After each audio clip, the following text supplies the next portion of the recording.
여러분들은 요즘 믿음이 흔들리고 계십니까? 아니면 믿음에 굳게 서서 활기찬 믿음 생활을 하고 계십니까? 안타깝게도 많은 사람들이 믿음의 감격을 누리고 신앙생활을 시작했다가 신앙의 연륜이 더해가면서 도리어 믿음이 흔들리고 계시는 분들이 참 많습니다. 그렇다면 여러분, 믿음이 흔들리는 이유는 무엇일까요? 믿음이 흔들리는 이유는 여러 가지가 있을 수 있습니다. 주로 외부의 환경이나 내적인 감정 혹은 영적 상태의 변화 등 다양한 원인들이 믿음에 영향을 미칩니다. 믿음이 흔들리는 몇 가지 주요 원인들을 살펴보면 첫 번째로 시험과 고난이 찾아올 때 흔들립니다. 우리가 살아가면서 겪는 다양한 어려운 현실들, 예를 들어 고난, 질병, 재정적인 문제, 인간관계의 갈등 등과 같은 것들로 인해 우리의 믿음이 흔들리게 됩니다. 두 번째로 기도의 응답이 지연되거나 이루어지지 않을 때 흔들립니다. 기도해도 응답이 없는 것입니다. 우리가 원하는 방식으로 하나님이 응답해 주시지 않을 때 우리는 믿음이 흔들립니다. 세 번째로 하나님의 뜻을 이해하지 못할 때 흔들립니다. 하나님의 뜻이나 계획을 이해하지 못할 때 우리의 믿음이 흔들리게 됩니다. 하나님께서 어떤 상황을 허락하시든지 우리가 원하는 방식으로 일이 진행되지 않을 때 하나님께 대한 신뢰가 약해지게 되는 것입니다. 네 번째로 세상과의 충돌 때문에 흔들립니다. 세상적인 가치와 신앙의 가치가 충돌할 때 믿음이 흔들리는 것입니다. 세상은 종종 하나님의 말씀과 반대되는 방식으로 살아가라고 유혹합니다. 이로 인해 신앙이 사회적 압박이나 유혹에 의해 흔들리거나 신앙과 세상 사이에 균형을 잡기 어렵기 때문에 흔들리게 됩니다. 다섯 번째로 영적 무기력과 피로감 때문에 흔들립니다. 영적인 삶에서의 피로감이나 무기력도 믿음을 흔들릴 수 있게 만든다는 것입니다. 꾸준한 기도와 성경 묵상, 교회 활동 등에서 점차 지치고 나태해지면 하나님과의 관계가 약해지고 믿음이 흔들리게 됩니다. 여섯 번째, 자기 자신에 대한 의심 때문에 흔들립니다. 자기 자신에 대한 의심도 믿음을 흔들리게 만듭니다. 우리는 종종 내가 하나님께서 사랑하실 자격이 있을까라는 질문을 하게 됩니다. 그래서 때로는 죄책감이나 자아에 대한 불신이 우리의 믿음을 약화시키게 만드는 것입니다. 일곱 번째로 영적 전쟁 때문에 흔들립니다. 믿음을 흔드는 또 다른 원인은 영적 전쟁입니다. 사탄은 우리를 넘어뜨리고 하나님의 뜻을 의심하게 만들려고 끊임없이 유혹과 시험을 던집니다. 믿음이 흔들릴 때 그것은 종종 영적인 싸움의 일환일 수 있다는 것입니다. 여덟 번째, 하나님에 대한 오해 때문에 흔들립니다.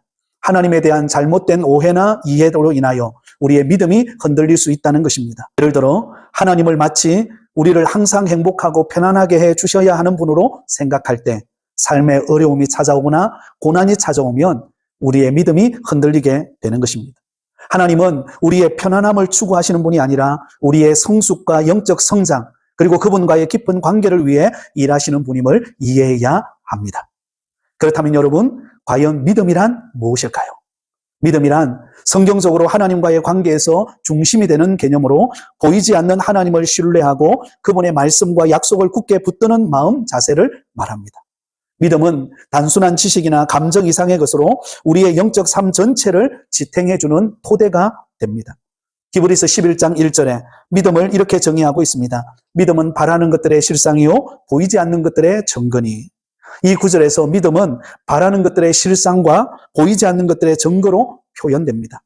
이를 통해 믿음은 단순히 미래에 대한 막연한 기대가 아니라 보이지 않아도 하나님께서 약속하신 모든 것을 확실하게 믿고 신뢰하는 것입니다. 믿음은 눈에 보이는 증거가 없더라도 하나님의 성품과 능력을 신뢰함으로써 그분이 말씀대로 이루어 주실 것을 확신하는 것이 믿음입니다. 이와 같은 믿음의 구성 요소가 있습니다. 첫 번째로 하나님에 대한 신뢰입니다. 믿음의 중심에는 하나님에 대한 신뢰가 있습니다. 하나님이 선하시고 신실하시고 전능하심을 믿고 그분께 우리의 삶을 맡기는 것입니다. 두 번째로 순종입니다. 진정한 믿음은 순종으로 나타납니다. 야고보서 2장 17절에 행함이 없는 믿음은 죽은 것이다 라고 말씀하고 있습니다. 믿음은 하나님의 말씀에 대한 순종으로 드러나며 우리의 일상생활에서 하나님께 대한 충성심으로 나타나게 됩니다. 세 번째로 의지와 인내입니다. 믿음은 단순히 현재 상황에서의 신뢰에 그치지 않고 때로는 어려움이나 고난 속에서도 인내하며 하나님을 끝까지 신뢰하는 능력을 보여줍니다. 믿음 있는 사람은 자신이 처한 상황을 초월하여 하나님의 선하신 계획을 믿고 기다리게 되는 것입니다. 네 번째로 믿음의 대상은 하나님이시라는 것입니다. 믿음이 의미 있으려면 그 대상이 확실해야 합니다. 성경에서 말하는 믿음은 단순히 어떤 긍정적인 사고방식이 아닙니다. 하나님을 믿는 믿음입니다. 하나님은 창조주시며 우리의 삶을 주관하시는 분이시기에 믿음의 대상이신 하나님에 대한 신뢰가 믿음을 든든하게 세워주는 것입니다. 다섯 번째로 예수님과의 관계에서의 믿음입니다. 신약 성경에서의 믿음은 예수님을 구주로 영접하고 그분과의 관계를 통해 하나님께 나아가는 것을 의미합니다. 예수님을 믿음으로 우리는 구원의 은혜를 경험하고 하나님과의 관계가 회복이 됩니다. 요한복음 3장 16절에 누구든지 그를 믿는 자마다 멸망하지 않고 영생을 얻게 하려 하심이라고 약속하고 있습니다. 요약하자면 믿음은 하나님에 대한 신뢰와 그분의 말씀에 대한 확신으로 하나님과의 관계 속에서 성장해가는 마음의 자세입니다. 그렇다면 믿음이 흔들릴 때 우리가 다시 일어서는 방법은 무엇이겠습니까? 몇 가지 방법을 알려드린다면 첫 번째는 하나님의 말씀을 의지하기입니다.